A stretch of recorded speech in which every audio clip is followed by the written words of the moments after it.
Inquietação. Essa foi, sem dúvida alguma, nos últimos 3 anos, uma das maiores disciplinas de Deus sobre a minha vida. Eu escrevi algo sobre isso e quero compartilhar com vocês. Eu vou te dizer que dói.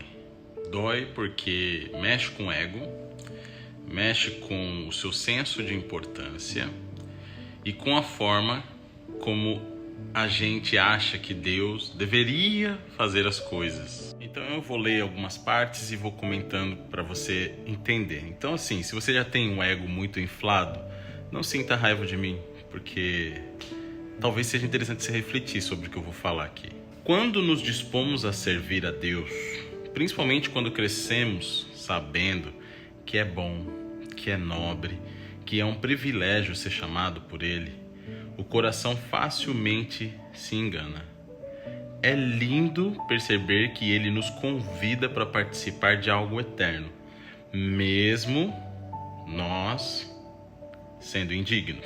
Isso é uma coisa que às vezes passa despercebida. Eu mergulhei nisso completamente. Meus dons, meus talentos, minha igreja, meu ministério, o meu lugar no corpo. Achei que era isso. Usar o que eu tenho para o que Ele quer. Mas com o tempo percebi que aquele convite precioso que deveria gerar gratidão e reverência começou a se distorcer em algo que alimentava a inquietação da minha alma. É interessante, né? Falar sobre isso, inquietação, mesmo com a obra de Deus, né?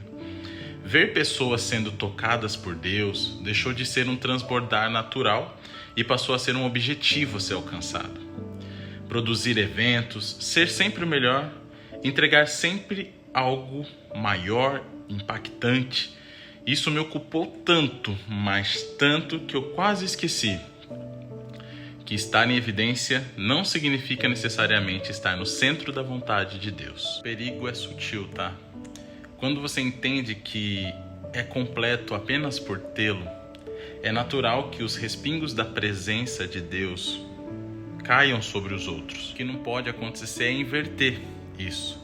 Às vezes tentar fabricar respingos com a sua performance e não com a sua intimidade com Deus. Hoje eu vejo uma geração inquieta para ser usada, mas pouca gente inquieta para ser de fato dele. Você pode até dizer, mas Deus tem algo para cumprir através da minha vida, e eu concordo. Mas será que você não está tentando encaixar o cumprimento desse propósito em palcos, em holofotes, em ter que aparecer? Será que Deus também não quer te usar em lugares pequenos e até invisíveis?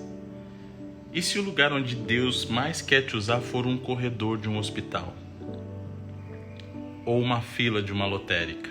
Uma fila de um banco? Se Deus quer te usar às vezes com uma única mensagem para uma pessoa no momento exato? Se Deus ele quer te usar com uma oração feita no silêncio, sem ninguém ver? E se Deus quiser te usar com uma visita para alguém? Para alguém que você já não vê há um bom tempo na igreja? Não limite o agir de Deus a uma câmera ligada ou um microfone na mão, ou a estar em cima de um palco. Ele está mais presente fora das paredes da igreja do que você imagina. Ele está na força do vento quando você está caminhando na avenida da praia com um amigo ouvindo as dores dele. Ele está nas lágrimas que você enxuga de alguém. Ele está no abraço que de repente não é postado no Instagram. O que é mais importante no final de tudo isso, desse texto que eu escrevi, é que Deus quer te colocar em evidência diante da presença dele.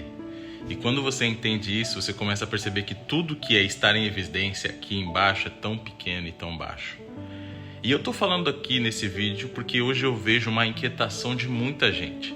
Gente que não está satisfeita com a própria igreja, gente que não está satisfeita com o ministério, gente que não está satisfeita se não tiver em evidência.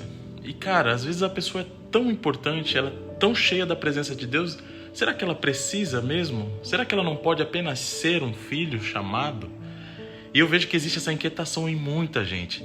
É aí que começa aquele muda de igreja, vai para um lugar, vai para o outro, vai para... E se você não fizer aquilo que seu coração acha que Deus te chamou para fazer, nunca vai servir, nunca vai estar bom. Nesses últimos anos eu decidi calar a inquietação em mim. A inquietação principalmente por fazer a obra de Deus. Porque fazer a obra de Deus e a vontade de Deus primeiro começa em você sozinho. Então, como eu sempre fui um cara que estava em cima do púlpito, do palco, e as pessoas às vezes associam a gente a isso, a estar ali fazendo aquilo, e quando a gente não está fazendo significa que a gente não está fazendo a obra de Deus, eu percebi a ignorância da quantidade de pessoas que pensam que às vezes uma pessoa não está em cima do púlpito, do palco, ela não está servindo a Deus. Que geração fraca é essa que pensa que fazer a vontade de Deus está associado a um lugar? É muita fraqueza na mente. Então fica aqui a reflexão. Aquieta sua alma. Ou você que está inquieto, que pensa que as coisas funcionam dessa forma, você está muito equivocado.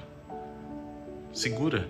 Hoje eu prefiro estar 1000 vezes em evidência diante de Deus do que dos homens. Porém, é impossível desvincular uma da outra, porque quando você está cheio da presença de Deus, você naturalmente respinga disso nos homens. Eu sei que hoje a maioria das pessoas julgam as outras pela aparência, pelo que ela faz ou pelo que ela deixou de fazer. Naturalmente, somos humanos.